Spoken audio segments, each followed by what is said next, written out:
We see over and over that early learning experiences make a huge difference in determining the path that people follow through school and beyond. This can influence their entire lives.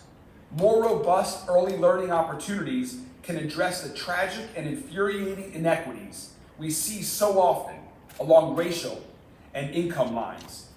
Research shows that having at least 1 year of strong early learning programs can have positive long-term effects on critical things like high school graduation rates, years of education completed, career earnings, reduced crime, and teen pregnancy rates. This will be a game changer for our city. This will redefine what our future looks like. And yes, this is a big commitment. And it's time for Louisville to make this commitment to our children, our families, and our future, because they deserve it. So let's put Louisville on the map for the right reason. I want to thank each of these dedicated Louisvillians who are here with me today, who have volunteered to be part of this action group.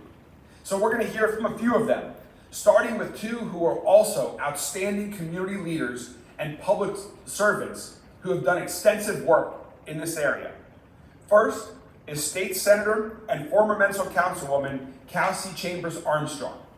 Cassie has been doing incredible work in this field for years, has been advocating for kids for years, is the mother of 2 young kids herself. So let's hear it for Senator Cassie Chambers Armstrong.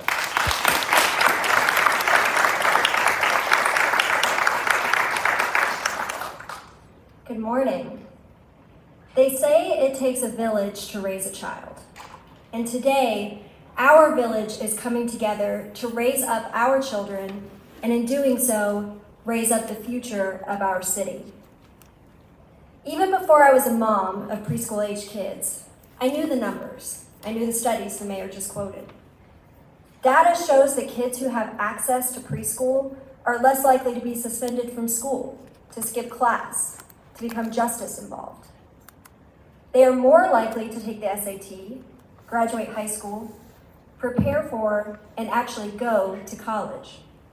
They earn more money, and they are less likely to need assistance from government programs. These numbers are clear, and they are powerful. Now, I'm a mom of preschool-age kids, constantly surrounded by 3- and 4-year-olds, and I see every day the stories, the people, the kids behind those numbers. I see how hungry they are to learn new things and how that new knowledge shapes them. Yes, preschool teaches them their ABCs, teaches them important information, but even more importantly, it teaches them life skills. Things like naming their emotions, regulating their feelings, respecting the rules and each other. Abilities that set them up to succeed for life. Every child in our city deserves that opportunity. I'm grateful to the mayor for elevating the children in our city and for letting me be a part of this life-changing initiative. This work is urgent, it is important, it is transformative. I'm so honored to have the opportunity to work alongside the individuals I stand here with today. I echo the mayor in saying, let's get to work. Our kids deserve this. Thank you.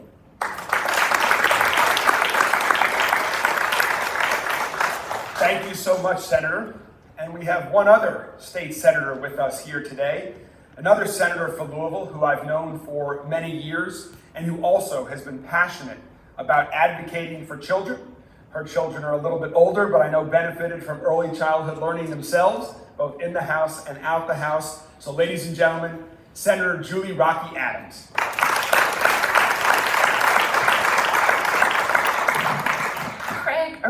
Mr. Mayor, are you calling me old? You saying I'm old? But no, I'm really excited to be here today. It was really a big honor when the mayor asked me to participate in this. You know, we say in Kentucky all of the time that a strong Louisville translates into a strong Kentucky. And so the more that Louisville can present innovative ideas and the approaches to early learning, then so goes the rest of Kentucky. And so I'm really proud to participate with all of these people on this stage because they all bring an expertise that is so critical to having good public policy. And as Senator Armstrong said, Cassie Chambers Armstrong, that this is going to translate into really exceptional outcomes for our kids. So thank you for allowing me to participate, and I'm glad to be here.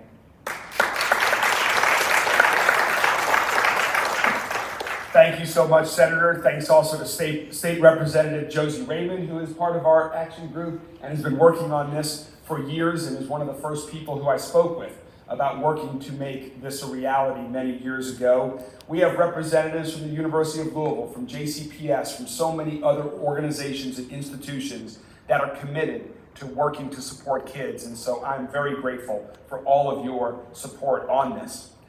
And as I said earlier, one of the reasons we're forming the Mayor's Early Learning Action Group and taking these steps is because we know the long-term impact of early learning will benefit our future students long down the line.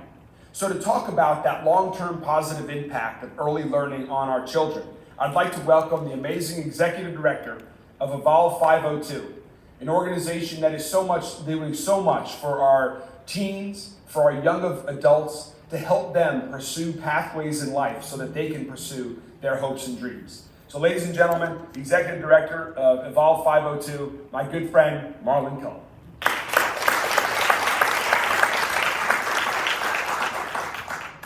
Thank you so much. It's a pleasure to be here this morning. As most of you know, our vision at Evolve 502 is to grow the educational attainment of our community by ensuring that every child is prepared for college, career, and a successful life.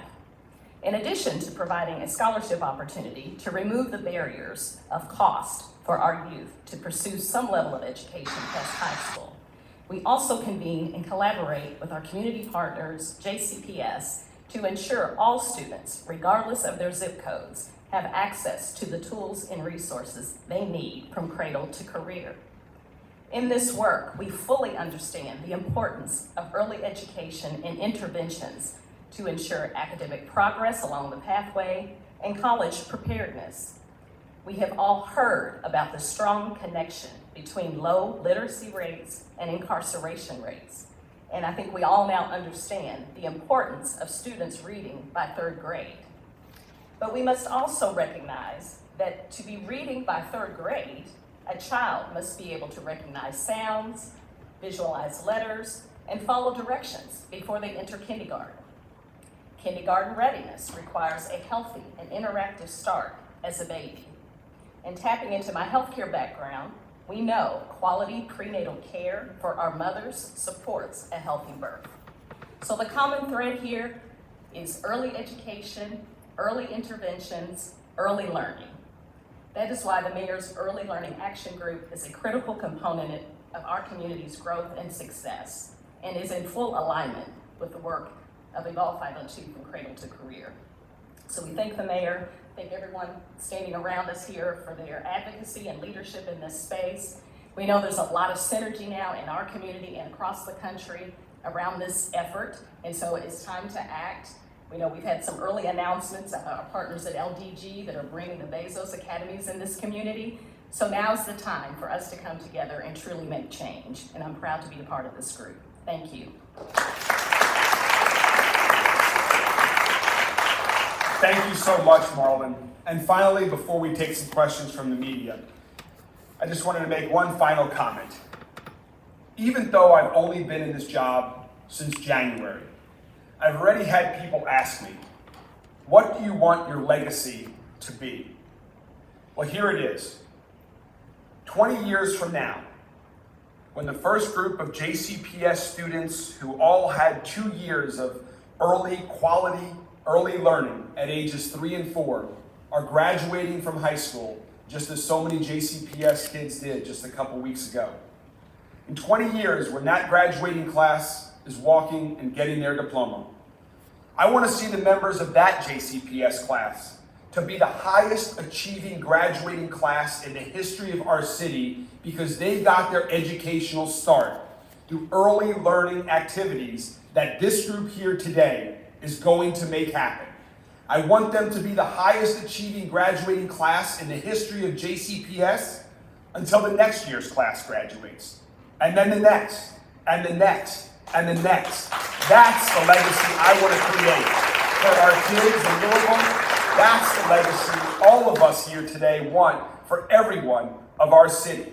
That's what creating quality, robust, accessible, early learning opportunities will do. This is how we become a safer, stronger, and healthier city for ourselves, for our kids, and their kids. So thank you all so much today for joining me on this journey, for being a part of doing something bold, doing something innovative, and doing something incredibly important. There'll be much more to come, but thank you all so much. Let's get started.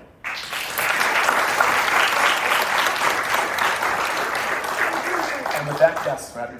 Mayor Greenberg, I understand you all are about to have your first meeting as part of this group. Is there anything in particular that's on the agenda for today?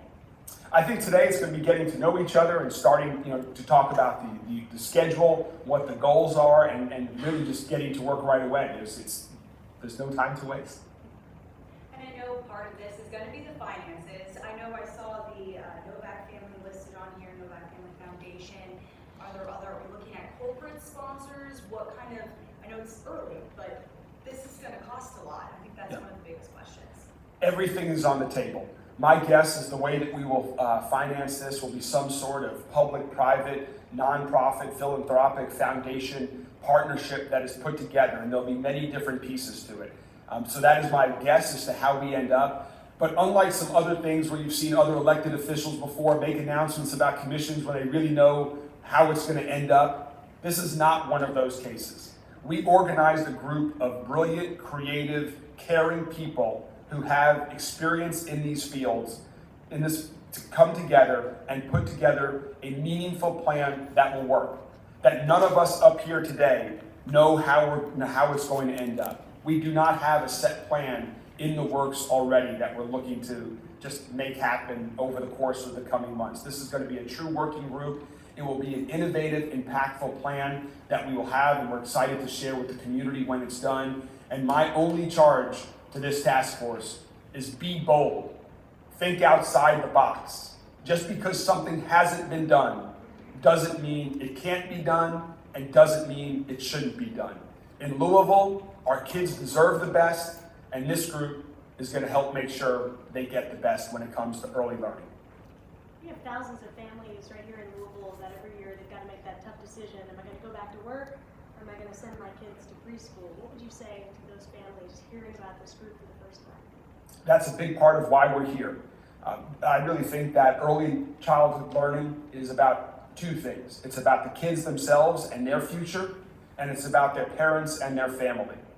We know we've been focused on the benefits to the children here this morning, but we also know without a doubt that providing more early childhood learning opportunities is also part of our workforce development strategy. It's important for the economic development, the economic growth of our community, and it's important for parents so that they have opportunities to pursue their hopes and dreams as well, that they can have the time, the ability to pursue a career as well, because far too many parents today are having to make that tough choice of whether their kids have early learning opportunities or whether they're in the workforce. We don't want that to have to be a decision for any parent to make.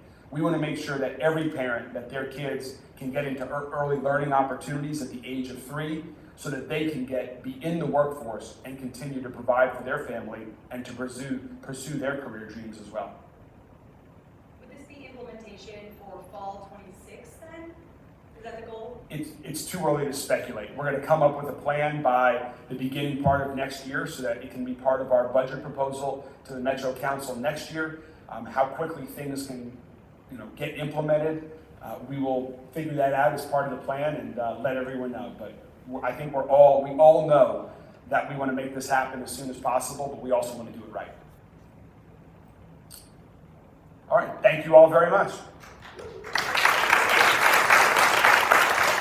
If you do nothing else. If you do nothing else. If you do nothing else. If you do nothing else. If you do nothing else. If you do nothing else. If you do nothing else. Stay live.